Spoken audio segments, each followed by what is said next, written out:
right, if you watching this, we live. If you watching this, we live, we live, we live. Let me move this mic. I'm about to check my live right now. I always got to do that. I always got to make sure I'm good before I get to yapping. Then I get to talking, and all of a sudden, like, it just don't work. So let me see. Let me go to my YouTube real quick. By the way, yes, I'm live. It was not working last time. I was irritated. I had a super chat in the chat, everything. All right, if you tuning in, my name is Trey Little. I'm from Detroit, Michigan, born and raised in the streets of Detroit. Survived the war zone. Now I'm buying back my childhood block, and I'm about to show y'all. Let me see. I'm gonna redo that intro on my big cam. I'm gonna redo that on the big cam real quick. You go to big cam. Oh, let me fix my hair. Give me 1 second. I'm just vibing. When I do these, I just be chilling, man. I just be chilling. What's up? My name is Trey Little, and I survived the street wars of Detroit and went on tour as an artist. And I went back to buy my childhood home and block, and it's been brutal. So we about to get into it and talk about it. So let's go. So this is a documentary that somebody made. I got countless interviews, countless documentaries about everything I was doing about a block. That's one of the biggest projects that I think I ever worked on. Like, yeah, one of the biggest projects I think I ever worked on. Then I got another one right here. This is the same group, but a lot of people know Imagine this being one able with to build Josh. an app. And then I got like, look at the amount of Google searches I got on this, man. Like if you just look up buy the block, look at that. So it's no way that I shouldn't have got the funding. And when people call me out and be like, oh, you should try harder, you should do more, I get the work done. I got some updates too, but I really go get I get the work done. I'm in here. It looked like some of the results ain't showing up how they was because I had all this was full with my name on it, but it's still up there. Yeah. So if you look, Trey Little by the block, Trey Little, that's a good picture. Trey Little by the block, and then I did the TEDx, which was like one of my biggest accomplishments. I'm not gonna lie, that was man, that was unbelievable. That was unreal. And I got interviews on here. I could probably type in. Yeah, if you look this up on YouTube too, or like videos, man, I got interviews, all types of stuff. So like all I have to say is like, man, I'm grinding, like I'm working, like it. You get what I'm saying? It's just a matter of time. Like I gotta just keep doing it, and I'm not gonna give up. But that's the main point of this. All right, I'm still live, right? Yeah, I'm still live. Let's go over this. Let's go over this TED talk though. Like this was, I'm about to react to the whole thing. I just want to show some of it.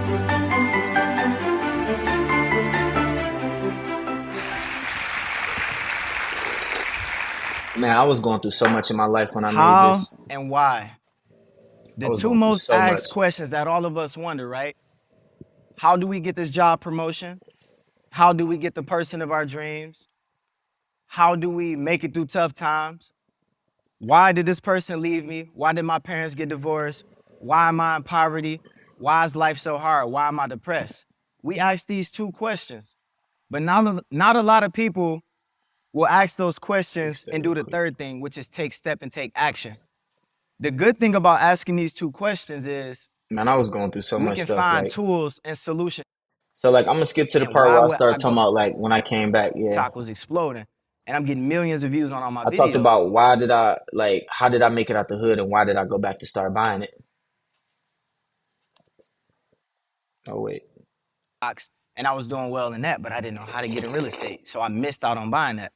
So I Mm-hmm. went back a few years later, and I was working on learning investing and learning a lot of different things. And once my sister sent me that house, it broke my heart because I didn't know how, and it was only The worth house a is only a thousand. And thousand this is where dollars. all the dreams started, and the hustle and everything that I learned. Those same tools, right? So I go back, I shoot a video on TikTok and say, I want to buy this. The video hit 6 million views on TikTok. And Mm-hmm. at the time, my TikTok was exploding and I'm getting millions of views on all my videos. Someone said, you missed out on this house, but you should buy the rest of the block. So I said, that's a great idea. So I started learning. I started saying, how can I do this? Why is the neighborhood falling apart, but how can I fix it? So I started asking those same questions with that same desperation that So I it's had really before. just So I just got like around people man, who I'm could talking about this all started like I went through a bad divorce. I was just walking through my old neighborhood. I ain't had nothing to lose. You talk about going from having a family to not having a family, and you going from a nice home and you a husband to just being out on the street, and it's just like I ain't had nothing to lose. I really didn't give a fuck. I ain't gonna lie. I ain't give a fuck about nothing. Like, cause it was like, bro, like I wanted to be a husband. I wanted to be a father. So it's like when you lose all that, it's just like who give a fuck about anything? And that's just me being real. So I was taking a lot more risk. I was taking a lot more risk, and the risk started to pay off because I was just walking around the hood. Like, man, it was just like, bro. At the end of the day, like, I still was just, I don't know, I was just out there. I had nothing to lose, man. It was just like, I'm just exploring and thinking. I'm trying to find myself again. I was married for 8 years. I was trying to find myself. I lost everything, lost like everything, and never really complained about it. If you find a video of me complaining about it, put it up. Um, and I ain't complain. I was just like, man, I'm accepting full responsibility. Look where I turned up now, doing a TED talk. But like, that's really how it started. I don't think a lot of people know that for real. I seen people try to get up and keep fighting, but life was choking all the breath out of them. And I realized it was up to me to go back and give. Man, my homeboy had got shot, and the guy who stopped him from getting his life took, basically, it was a guy that helped him live through the situation where he got shot. And, that guy ended up losing his life that helped him. And it was like the night before the TED talk, and I looked him in his eyes and was like, bro, I refuse for you to give up right now, bro. We came too close with this by the block stuff, and he was one of my biggest people in my corner. Like, bro, a real street dude for real, and he was the one that was having my back a lot of the time, like giving me advice. Trey, stay focused. Trey, you got this. Trey, you got this. Like he was giving me a lot of advice, just not of advice, but just being a listening ear, man. Just being there for me, just being a good homie. You get what I'm saying? So it was just a lot, man. Like he had just lost the guy who saved his life the night before this TED talk. And another thing, I was rushing, cutting my hair, messing my hair up. I was like, I was going through it, man. And then like I was just going through it. If you find old pictures of me, I lost weight like around this time because I was so stressed out, and I poured so much of my life in by the block that I wasn't taking care of myself. And I was getting sick. Like I gotta find that one it's a video. I'm gonna probably play it next time. But yeah, I was getting sick, man. I was getting real sick. So then that's that. That's the TED talk. And then I'm gonna just show y'all some of this real quick with the exploring with Josh. So make sure y'all go check the TED talk out. So yeah, they went through and did like a whole Over here documentary. from, I did a we moved Fox from the interview east too. side, but when I moved over here, I started going to So we school, was walking through the and hood. people was like, what, like, I'm one of the ones that's making an example. Like, man, that's how you do. Even if you don't grow up in a rough neighborhood, it's still war mentally. I ain't never seen as many people out here on this block like this. Dude, there's a lot now. I've Dang. never seen. Yeah, there's so many out. So I brought all them people out there. It was a lot of people And that if you're pulled up not just from a to like show neighborhood, life love. is still war. Even if you don't grow up in a rough neighborhood, it's still war mentally. I ain't never seen as many people out here on this block like this. Dude, there's a lot now. See, that's how I know Battle Block was working for the community. Like all them people came out. It was a lot of people that was on the block. I ain't seen people like that since I was a kid, Detroit and they all still came has the out there highest because of violent crime what we rate. was doing. Maintenance guy. Doing more interaction than he was. Yeah, this when the police was jumping When out you on look us. at me, right, you don't think that, the mayors support what I'm doing. When you look at me, you don't think that I have, political connections. I got at least 3 millionaire developers that supported me right now, but I don't want to seem like I'm not from around here. That's the big thing. Like, I could That's easily facts cut that I my said. hair, I put ain't a gonna suit lie. in town. Like, homie, where he go? He looking fresh. But if I wanted to come down here, the problem is my community won't think This is one of that the realest things I I'm a said. part Yeah. of them. But at the end of the day, I grew up doing a lot of the same stuff that they was doing. So for me, why would I try to run away? And now you can grow and develop, but I don't want to ever seem like I'm too good to come back to my That community. was one of the realest things I said right there. That was one of the realest things I said right there. And then, so here's what I'm thinking about doing. The house is gonna cost 100K to fix up. I keep saying that. People giving me a hard time because I ain't got the 100K. So I want to do like a container. Like if I can do a shipping container, they start at like 2 bands. You could probably get them cheaper though. You could probably get one cheaper, and that ain't a lot of money at all. Like I could easily do that. So I'm about to start looking into that. I gotta talk to the city, make sure I'm in good standings.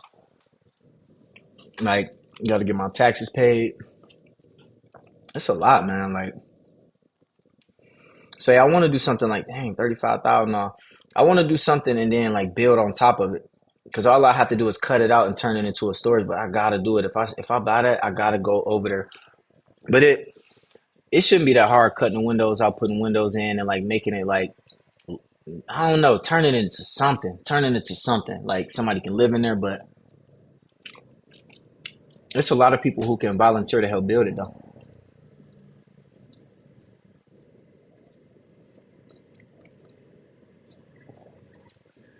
Like it's so many people doing construction projects in Detroit that'd be happy to help with this. I gotta do some before it get cold though. I ain't gonna lie. Like look, only 14 is still cheaper than doing a whole house though. Then the last time I had people in my ear, powerful people with money telling me like, you shouldn't do this, you shouldn't do that. They wanted me to do specific stuff that they wanted to be done. No, I get it. You know, they wanted to make sure this was done so they could try to make some money off of it, but the way they was going about it wasn't the right way at all. And I could break that down and y'all decide that too. Like, so, man, that's way cheaper. So I just got to figure it out. And then when it comes to the zoning, I can do it over there because Detroit zoning is like, let's say if you got houses somewhere and somebody want to build a store, it got to be zoned like commercial. Houses is residential. And then you got factories, you got all that. So Detroit, you could easily build something like that because they need people coming in and building. So I'm still trying to figure this out, y'all. I ain't giving up. I ain't gave up. I'm still fighting. I'm still grinding, and just really trying to figure out like what's next for it though. You get what I'm saying? And I want to start taking questions and helping other people out. I love to be able to help other people out and be like answering questions about what I did so far. I mean, I'm not like a professional, but I studied real estate, failed my test 7 times, and I don't know. Like I think I could offer some sort of help of how I got this far. So yeah, but I can't wait till this thing start growing more and I use my experience to help y'all. And then y'all start seeing the developments that I make. So what you want to see next? If you want to support, click the link in my bio, go on my website and merch